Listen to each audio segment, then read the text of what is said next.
Wanted last point of order. I'm allowing you. मुतुआ संप्रदाय का नाम लिया गया. Is there a point of order? Is there a point of order? Rule number. Sir. Rule number. Rule number. Is there a rule number? Sir, जिसका नाम लिया गया प्रधानमंत्री जी का नाम पर किसी point of order. This is not a point of order. I'm moving on. No, जितना भी हंगामा. Please sit down.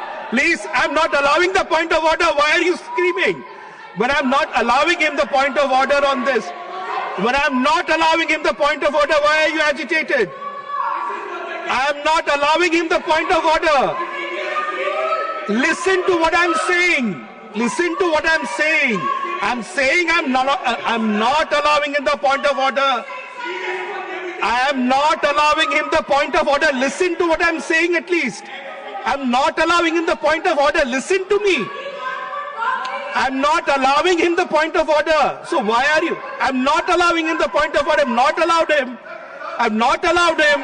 Please go back to your seats. I'm not allowing the point of order. Why are we here? I'm not allowing him the point of order. Please go back to your seats.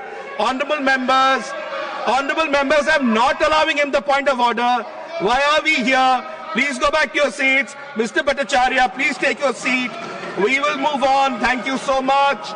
Honorable members, please order in the house. Everyone back in their chairs. Thank you so much. Order in the house. Thank you. Thank you. Thank you. Honorable Shri Niranjan BCG. Honorable Shri Niranjan BCG. Is he present? Not present. Honorable Dr. Sarfaraz Ahmed ji. Honorable Dr. Sarfaraz Ahmed ji, please. Yes.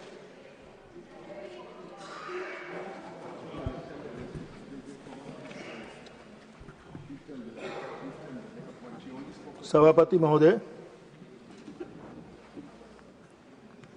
आप लोगों से की दुआ से मैंने अपने राजनीतिक जीवन में 10-11 चुनाव मैं लड़ा हूं, चारों सदन मिलाकर, और मैं देख रहा हूं कि डिटोरिएशन की तरफ हम चले जा रहे हैं. हाँ, मतलब हम सब हैं, जिनकी सरकार हो और जिनकी सरकार नहीं हो, या कल तक जिनकी सरकार थी. बाबा अंबेडकर ने इस देश को चलाने के लिए संविधान लिखा, कानून लिखा, जिस पे हम लोग चल रहे हैं. और election code of conduct is a part of constitution. Free and fair election, उसके अंदर क्या करना है, नहीं करना है, कैसे करना है, लिस्ट को जोड़ना है, किसको हटाना है, और ऐसी संस्थाओं को अगर हम जिंदा सही ढंग से नहीं रहने देंगे, पीछे से ट्विस्ट करते रहेंगे, तो इस मुल्क में डेमोक्रेसी नहीं बच पाएगी. मैं सबों के लिए बात कह रहा हूं. सर, अच्छे सुझाव आए हैं दोनों तरफ से. हम लोग तो छोटी पार्टी के लोग हैं, लेकिन मैं ये जानना चाहता हूं आपके माध्यम से कि ये जो डिबेट हो रहा, क्या सरकार ने ये डिबेट कराने के बाद ये तय किया हुआ है कि इलेक्शन कमीशन में इलेक्शन के कानून में कुछ सुधार लाने के प्रोग्राम है? तो बहुत अच्छी बात है. और केवल डिबेट करके पॉलिटिकली कोई लाभ ले लें तो ये तो बेकार हो जाएगा. सर, सुझाव अच्छे हैं दोनों तरफ से. संस्थाओं को, जो जीवित संस्थाएं हैं, इसको हमको जिंदा रखना चाहिए, उसको लाइफ देना चाहिए, मजबूती उसकी मिलनी चाहिए. और इन सजेशंस को जो आए हैं अच्छे, इसको इनकॉर्पोरेट करके एक रास्ता निकालना चाहिए, जो समय समय पर इस मुल्क के लिए जरूरी समझा गया है और किया भी गया है. अब मिसाल के तौर पर सर, मैं उदाहरण दे रहा हूं, नाराज होने की बात नहीं है. हर जगह जब इलेक्शन आता है तो ये घुसपैठियां, वो घुसपैठियां की बात आती है. फिर इलेक्शन के बाद तो जो अगर घुसपैठी है, वो अगर वोटर लिस्ट उसके पास है, तो हमारा वोटर आईडी पे किसका मोहर रहता है sir? Election commission of India का रहता है कि नहीं रहता? तो आप उसको पहले वोटर आईडी देने के पहले उसको सही ढंग से देख लीजिए कि वो वोटर आईडी लेने के लायक। हाँ, आप मेरी बात सुनिए, स्टेट गवर्नमेंट नहीं देता है, इलेक्शन कमीशन ऑफ इंडिया का मोहर रहता है वोटर आईडी पर, चाहे आपकी सरकार हो चाहे इनकी सरकार हो। Please address the chair. और आप लोग जो है ना पीछे से ट्विस्ट करते हैं इलेक्शन कमीशन ऑफ इंडिया को, जो कि गलत है, इस देश के लिए हानिकारक है। याद रखिए, करोड़ों करोड़ जनता इस देश की पूरी आबादी देख रही है कि ये लोग किस तरह से, और ये मत समझिए कि हम और आप बहुत अक्लमंद हैं कि इस हाउस में आ गए और जो नहीं आया बाहर है वो बेवकूफ है। बेवकूफ नहीं है, बदला बहुत हिसाब से लेता है, कभी इनसे लेता है कभी आपसे ले लेगा, इसको याद रखिए। इसलिए गलत काम, गैर कानूनी काम करने की कोशिश आप नहीं करें। Election commission of India voter ID जांच करके उसको देना है, और जब दे दिया अगर काट रहे हैं तो ठीक, हमारे एक साथी ने कहा उसको मौका मिलना चाहिए सफाई देने का, चाहे वो बंगाल में हो चाहे वो बिहार में हो।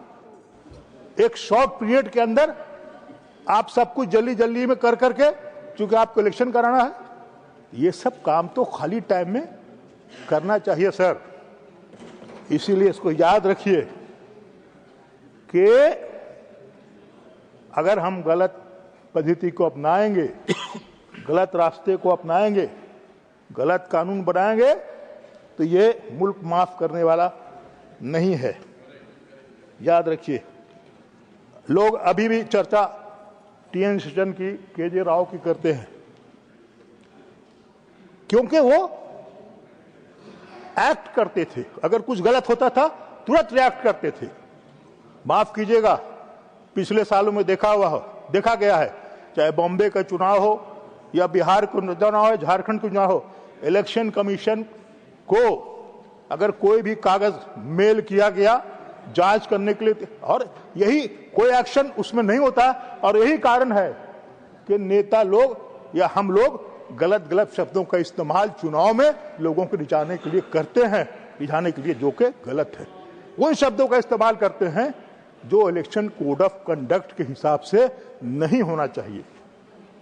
मैं अपने साथ साथ सारे लोगों को कहता हूं, सारी पार्टियों को, बड़ी पार्टियों को, छोटी पार्टियों को, प्रजातंत्र को इस मुल्क में बचाना है, तो जो भी सजेशन अच्छे आए हैं, बुरे आए हैं, उसको इनकॉर्पोरेट करने के बाद, और अगर आप इस पे कुछ फैसला लेना चाहते हैं, अगर आप कोई नया रास्ता निकालना चाहते हैं, अच्छे अच्छे सजेशन आए हैं, फंडिंग के सजेशंस भी आए हैं।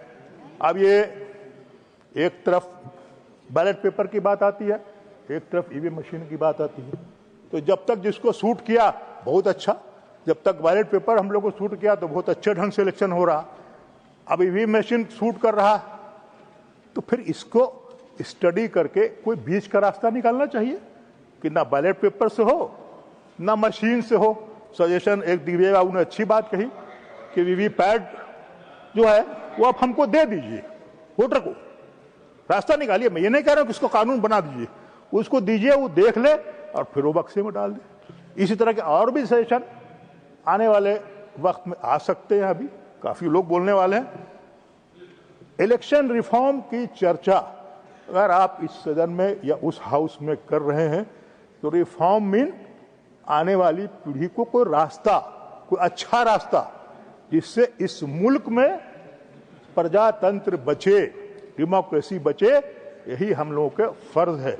ये नहीं हो कि इलेक्शन आया तो चलो ये करा, वो करा, वो करा, फिर इलेक्शन खत्म, 5 साल फिर ठंडे में, और एक दूसरे पे दोषारोपण करते रहे। कोई इसके लिए भारत की जनता हम लोग के यहाँ नहीं बिठाई है, वो देख रही है।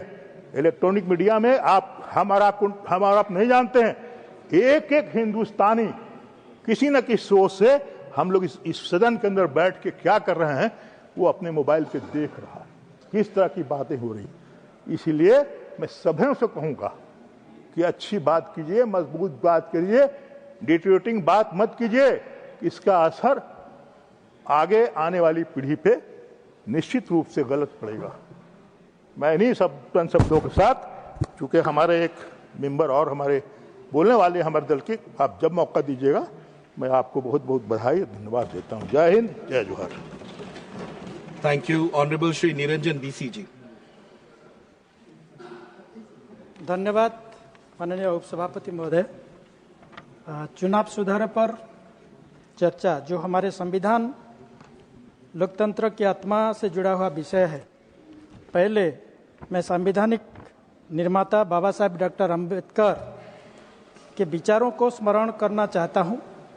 बाबा साहब का स्पष्ट मत था कि लोकतंत्र केवल शासन प्रणाली नहीं बल्कि जीवन पद्धति है और इसका वास्तविक आधार स्वतंत्र, निष्पक्ष एवं समावेशी निर्वाचन व्यवस्था है।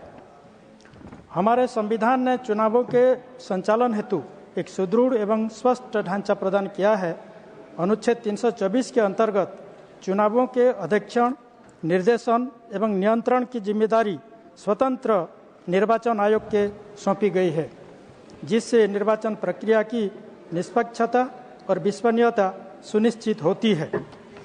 इसी प्रकार अनुच्छेद 325 और 326 निर्वाचन लोकतंत्र की नींव को और सुदृढ़ करते हैं।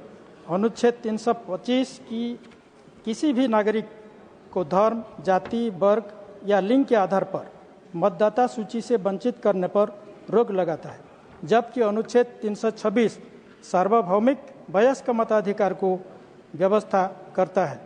विशेष रूप से अनुच्छेद 326 ये सुनिश्चित करता है कि 18 वर्ष की आयु पूर्ण कर चुका प्रत्येक भारतीय नागरिक मतदाता के रूप में पंजीकृत होने का अधिकार रखता है।